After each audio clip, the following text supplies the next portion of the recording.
All right, let's not waste any time and hop right into the airdrop updates for today because there's a bunch of stuff that you're going to want to do. For starters, the Pyth network announced today that you can actually go to the staking website where you stake your Pyth tokens and link an EVM wallet or an Ethereum wallet to your profile and your Solana wallet. So if you are staking Pyth to try and farm some airdrops, and here my Pyth stake is still pending, but it will go through at the next epoch, you'll notice that there's a new tab up here at the top where it says profile, and if you click on that, you can enter an EVM address. So just copy your Ethereum wallet and paste it in the line here and then hit submit.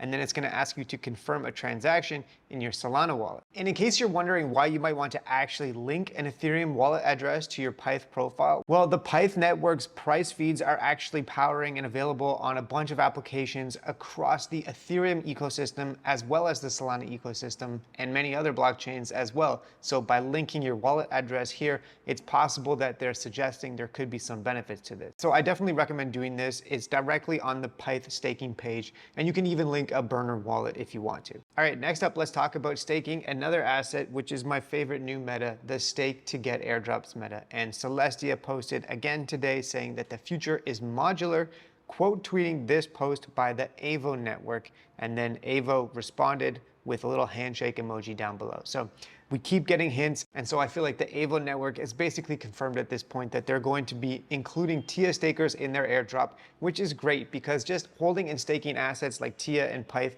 to get airdrops is so much more low effort than actually actively trying to trade. Because since Avo is a trading platform very similar to DYDX, you basically have a couple of approaches to qualify for this airdrop. You can actively try and push volume and transactions, or you can just hold and stake assets like TIA. And in my opinion, I much prefer the low effort, low energy version of that. So we'll keep monitoring this, but I'm super excited for the results of just holding and staking TIA tokens. All right, let's move to yet another part of the airdrop snowball, because by staking Atom tokens, you qualified for Celestia airdrop. By staking TIA tokens, you're going to qualify for the Dimension airdrop.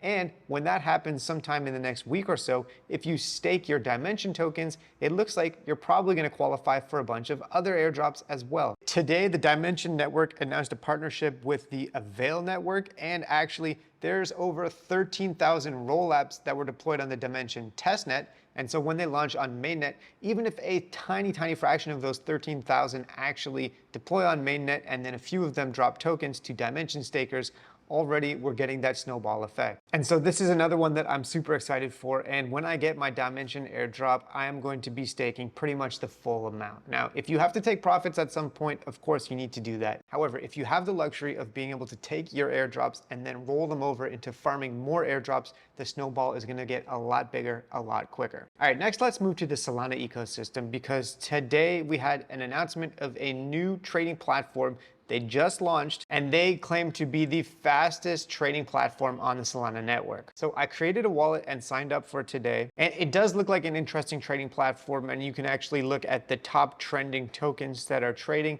So if you're trying to trade on the Solana network, you could experiment with it. However, since it's quite new and you have to deposit into a new wallet on the Photon platform, I do not recommend putting a huge amount of capital. However, I think it could be worth experimenting with. They have a leaderboard and a point system, and not that many people are on it right now. I just signed up for the platform. I haven't made a single trade yet, and I'm ranked 317. So you can see how brand new this is. So if you do want to check it out, obviously I'll throw links to this stuff down below. Again, manage your risk with this and don't deposit a huge amount of capital until at least you're comfortable with the platform. Okay, next up within the Solana ecosystem, we've got the restaking narrative, which we've already seen with Ethereum coming to Solana.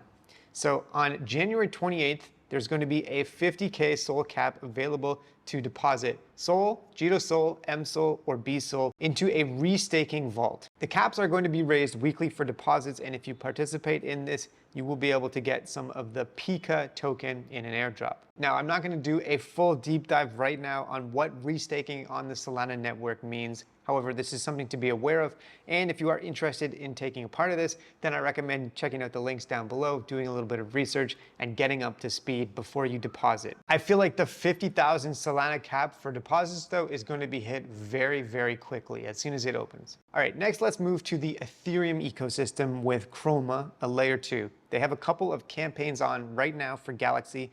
This one right here, where you can complete a few simple tasks, do one bridge transaction to the Chroma network, and you can qualify for this oat and a couple of points. And then they have the more in-depth Chroma quests where you can complete a bunch of different tasks like bridging and doing all kinds of different stuff to qualify for various points and NFTs. Now you can see that actually not that many people are completing all these tasks. For example, only 22.3K participants have actually completed phase 1, which is to just bridge to the Chroma network and do a bunch of social tasks. And so what this means is that the Chroma airdrop campaign is at this point pretty underfarmed. That's really not that many people. And you can still complete these quests until January 28th. So as of the time of this recording, you have 6 days left to try and complete as many of these tasks as you can. And the thing is, for some of these tasks, you don't even need to do anything that substantial. For example, there's a lot of points that you can collect just for liking or retweeting some stuff, answering a couple of very simple quizzes,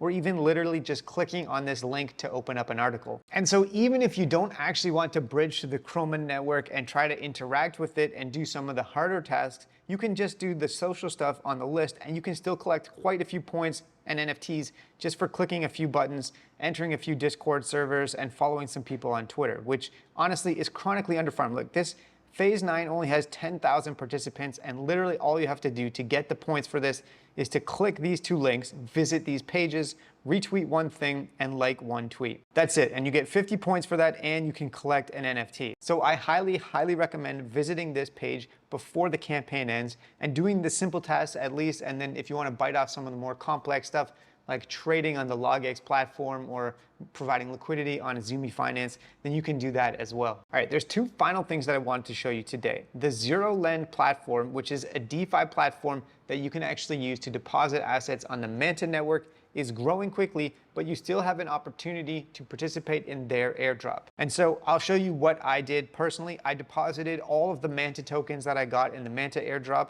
and the Stone or the ETH that I bridged to the Manta network with Zero Lend. So I deposited these assets yesterday, I believe, or maybe the day before, and I'm earning early Zero tokens. So this ticks up over time, and you'll be able to convert these into the Zero token and claim airdrops once that token actually goes live. So if you do have some assets on the Manta network just laying idle, like Manta tokens themselves, or the ETH and the USDC that you bridged through the New Paradigm campaign, well, since you can't actually bridge those back out for another 2 months or so, you might as well deposit it into this DeFi platform and start farming an airdrop. You can also do something very similar at the Layer Bank platform as well. And the last thing that I want to show you today is this platform, zkstars.io, where you can mint NFTs on a variety of different ZK networks, farm those layer 2 airdrops, and you can actually get interactions with 20 different smart contracts simultaneously if you want to. So this is what the ZK Stars platform looks like. It's just a basic NFT mint where there's 20 different stars, kind of just dumb little artwork. But the whole point here is that if you mint 20 of these on any given network, it's available on all of these different networks here. Each one of these little NFTs is actually coming from a different smart contract. So if you mint 20 of them, then you get to interact with 20 different smart contracts simultaneously. So each one of these costs 0.0001 ETH, which at the time of this recording is 23 cents US. So the main reason why you would actually want to do this is to farm these layer 2 airdrops, because each transaction, each mint is an interaction with a different smart contract. Now in the FAQ, it says that there could be some utility for these NFTs and there's going to be a leaderboard depending on how many of them you mint, but I'm not sure about all that. The NFTs themselves, you should assume if you actually mint them that they're going to end up worthless. So you're basically burning like 20-30 cents per NFT to get an interaction with a different smart contract. Totally up to you if you want to try this. But if you do decide to mint a couple of them, then you simply hit on the mint button and then confirm a transaction in your wallet. So totally up to you if you want to try this, but just assume that the NFTs will be worthless. You're basically burning money to get different interactions with different smart contracts. Anyways, that's it for today's airdrop alpha. I'm sure I'll be back tomorrow because the announcements just keep coming. Hopefully you found this useful, and I'll see you later.